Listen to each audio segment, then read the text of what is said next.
Welcome back to the deep dive. Today we are taking on a massive project. We're tracing the lineage of a whole genetic dynasty, not just a single strain. We're going to be digging into the really complex, twisting history of the Haze family of cannabis cultivars. And this is truly a deep dive. I mean, we're essentially looking at a genetic map. We've compiled all this detailed documentation from Nug Notes, and the mission here is, I think, pretty critical. Right. We need to figure out how this collection of diverse, pretty unstable tropical landraces from the Santa Cruz Hills in the 70s, how did that become the genetic backbone for hundreds of global hybrids? Yeah, from Amsterdam classics to modern West Coast favorites. The core question for me is all about adaptation. How did something that started as like an experimental field blend, a chaotic mix, really? Here's the total mix. How did that endure long enough to be refined and turned into the foundation for a huge chunk of the modern global market? To answer that, you have to go right back to the beginning, the genesis, the original haze. And it's so important to understand that the source material defines this not as some carefully stabilized cross. It was an open pollinated polyhybrid. So basically, a genetic soup. A genetic soup is the perfect way to put it, yeah. And the ingredients in that soup, I mean, they were pure old world genetics that breeders today kind of romanticize. Oh, absolutely. We're talking about legendary foundation stones, classic Colombian sativas like Punto Rojo, Colombian Gold, different Mexican sativas, some South Indian lines, and of course those potent Thai genetics from the classic Thai sticks. Exactly. And you have to imagine what those plants were like. They were huge. They flowered for, what, 14 to 16 weeks? That's forever. It's forever. And they were just unruly. They are the complete antithesis of the stable, fast-finishing indica genetics that everyone was starting to prize for indoor growing. So who was making this unruly soup? Well, we credit two main figures. They were operating in the Santa Cruz and Corralitos Hills area between the late 60s and the mid-70s. A surfer known only as G and Robert Lund. And this was a very informal, very experimental, local kind of scene.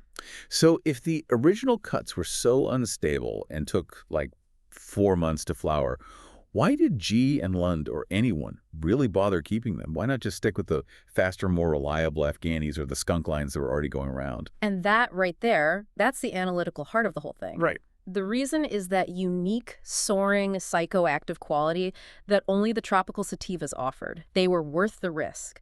They had effects and flavors, citrus, spice, that deep haze incense that the heavy indicas just couldn't touch. So they were chasing a specific high. G and Lund were absolutely chasing a specific high. And that chase led them to the first local selections, the famous 4 Haze sisters. Yes, the lore. Purple haze, gold haze, silver haze, and blue haze. But we have to stress, these weren't formal, stabilized seed bank products. Great, that's a key distinction. A huge one. They were local Santa Cruz phenotypes, just specific plants that the G and Lund circle picked out for, a certain color or flavor. The names were reused for marketing by European breeders years later. That distinction clears up so much confusion. Okay, so the local experiment is running. These phenotypes are circulating in California. But the next step is the critical one. Preservation and the big jump across the Atlantic. And that responsibility falls pretty squarely on one person. Sam, the Skunkman of Sacred Seeds. He was the vital link. He saw the historical importance of this genetic stock, and he's the one who exported the original haze seeds out of California. And that's how they ended up with Nevil Schoenmakers. That's right. First at the seed bank, and later with Sensi seeds. If G and Lund were the chaotic starting architects, you could say Sam and Neville were the commercial engineers. So let's track that jump. Sam moves the seed stock from California to the Netherlands in the early 80s. This is where haze, this unruly tropical library, meets the super-controlled, high-yield Dutch indoor environment. And it was a conflict, frankly. Haze was just commercially non-viable as a standalone product in Northern Europe. The size, the flowering time, it just didn't work. So what did Neville do? Neville Schoenmakers recognized the potency, but he needed a solution. And what he did next defined the next 2 decades of breeding. He created the NL5 Haze axis. The genius cross. Yeah. Using Northern Lights, #5. NL5 was his workhorse, Oh, right? absolutely. NL5 was stable, super uniform, huge yielder, and it matured fast indoors. So when Neville crossed it with the original haze, he basically performed an act of commercial alchemy. He tamed the beast. He tamed the beast. He took that incredible haze high and cut the flowering time from like 16 weeks down to a manageable 10 to 12. And at the same time, he stabilized the plant structure for indoor growing. That's the pivotal moment. That combination is what made haze usable for the global market. And this foundational work led to 3 core European lines. Correct. The first results were NL5 Haze, A5 Haze, and C5 Haze.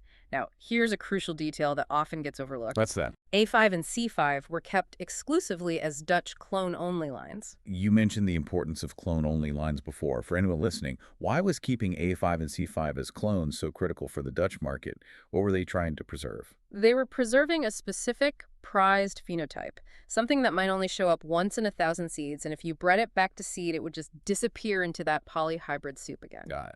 The A5 and C5 clones, they represented the absolute pinnacle of that first generation of haze crosses.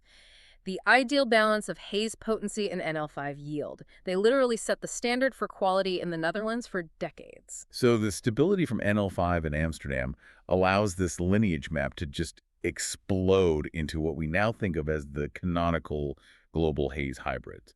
Let's look at the 3 main hubs that come out of this European work. Okay, first you have the legendary Super Silver Haze, or SSH line. This was a defining collaboration between Nevil Schoenmakers and Shanti Baba, working under Greenhouse Seeds and later Mr. Nice. And the formula was skunk #1 NL5 Haze. That's the one. That cross really became the blueprint for the modern commercial sativa. Yeah. What makes SSH the standard bearer? It's the high, it's soaring, it's energetic, powerfully motivating. And crucially, it was consistent. This line is massive. It led directly to sister strains like Mango Haze, which has the same skeleton, and then later stuff like Shining Silver Haze. SSH proved haze could be both potent and predictable. Okay, hub number 2, the incredibly prolific Jack Herer branch from Santa Seeds. The formula here was Haze NL Shiva Skunk. How is this one different from that pure SSH energy? Jack Herer is often described as more balanced. It offers sort of a full-spectrum experience. It brings in that heavier, musky side from the Shiva skunk genetics. So it's potent, but maybe not as racy for some people. Exactly, which helped it appeal to a much broader audience. And its descendants are everywhere. Jack Flash, Jock Horror, and importantly, the California clone J1, which is reportedly a Jack Herer X skunk hybrid. It's an Amsterdam invention that came back to conquer the U.S. And the third major hub, Amnesia Haze. This one's a bit complicated, right? There's some conflicting documentation. It is. Some Seeds documented their original Amnesia Haze as this complex cross of Laotian and Jamaican sativas with an Afghan and haze element. Right, that's the branded seed line. A beautiful plant. Yeah. But the commercial reality in the Dutch coffee shops was dominated by the Amnesia core cut. Okay. And this core cut, which was spread by growers like High Pro, is generally considered to be NL5 haze derived. Its potency traces straight back to Neville's stabilization work. It was possibly even one of those A5 or C5 phenotypes. So you have the original complex seed line and then the dominant, probably more stable clone that became the commercial superstar. Precisely. And both have fueled dozens of descendants, like original Amnesia and Amnesia Lemon. And just to show how pervasive haze became in Europe, it was the go-to base for any new sativa. You see Kali Mist from Serious Seeds, or powerhouse hybrids like Danafem's Moby Dick, which is White Widow crossed with haze. Haze just provided the framework for anything high-end and energetic. Okay, let's connect this all back to the U.S., because those genetics didn't just stay in Amsterdam. They came back and established entirely new regional specialties, often focused on, like, specific flavors. The citrus web is a huge one. Yeah, the citrus web really emphasizes those bright lemon phenotypes that came out of the SSH and Amnesia lines. Super Lemon Haze from Greenhouse is the perfect example. That's Lemon Skunk X Super Silver Haze, right? Yep, pure lemon firepower. And crucially, a lot of strains just called Lemon Haze aren't single strains at all. They're just desirable phenotype selections from wider populations of Super Silver Haze or Amnesia crosses, chosen specifically for that intense lemon terpene profile. And if we're talking U.S. market, we have to talk about the Blue Dream axis. Oh, for sure. This California clone-only strain is arguably the most important modern haze descendant on the West Coast. And it was popularized first in Santa Cruz and the Bay Area, which brings the whole story full circle right back home. It really does. Blue Dream is widely accepted as a cross of blueberry, the DJ, short lineage, with a Santa Cruz Haze leaning hybrid.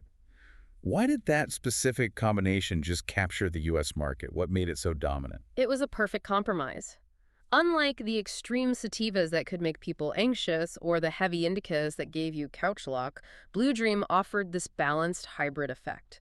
And for growers, this is critical, it had massive yields and was pretty easy to cultivate compared to pure sativas. So it solved the commercial problems of the past. While delivering a high-quality, very approachable product, it became an industry pillar. Okay, let's pivot across the country.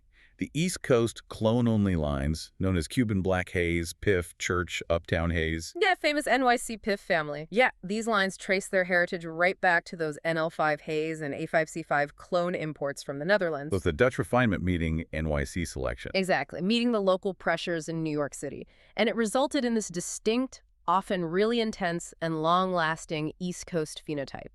It's a perfect example of regional selection driving unique genetics. And this is where the story gets really current. The train wreck axis. We're seeing U.S. craft breeders still using that foundation Nevil, specifically Neville's Haze, and crossing it with strong NorCal genetics like Arcata Trainwreck. And this creates the next generation of powerhouse hybrids. Strains like Neville's Wreck, which is Arcata Trainwreck X Neville's Haze, and its descendant Ghost Train Haze. It just shows that this complex haze genetic library is still the engine for new high-potency U.S. hybrids decades later. So let's zoom all the way out. Look at the total scale. We started with G and Lund in a field in Santa Cruz. What kind of genetic empire does that lead to when you look at the source material's hard numbers? The scope it's just massive. If you look at the entire original haze umbrella, you're talking about roughly 300-plus direct descendants that are cataloged. And then the branches become their own trees. Exactly. That stabilization work created these three major hubs, and each of those generated hundreds of its own offspring. NL5 Haze-derived lines. That's over 150 named cultivars. Jack Heer descendants tally up to about 250-plus named lines, and Super Silver Haze and Amnesia Haze also contribute over 180 descendants, respectively. That's nearly 1,000 distinct cataloged variations, all flowing from one single open-pollinated polyhybrid. Yeah. It's a testament to the sheer power of that original genetic diversity. It provided a library that breeders from California to Amsterdam have been mining for 5 decades. It's a remarkable journey of adaptation, from chaotic tropical inputs to commercial stabilization with NL5, creating these global empires like SSH and Jack Heer, and then returning home to spawn modern giants like Blue Dream. And as you reflect on that journey, here's a final provocative thought from the source material for you to consider. The history of haze shows us that the local, often undocumented selections, the 4 Santa Cruz phenos, those A5C5 Dutch clones, the Blue Dream clone, the NYC Piff cut, they were just as critical, maybe even more critical, to global diversification than the formal, widely publicized work of the major seed banks. That's a great point. So what does this suggest about the balance of power and maybe the future of genetic discovery in specialized agriculture? Do the undocumented local pioneers still hold the keys to the most influential new lines? Something certainly worth mulling over. That was truly a deep dive. We'll catch you next time.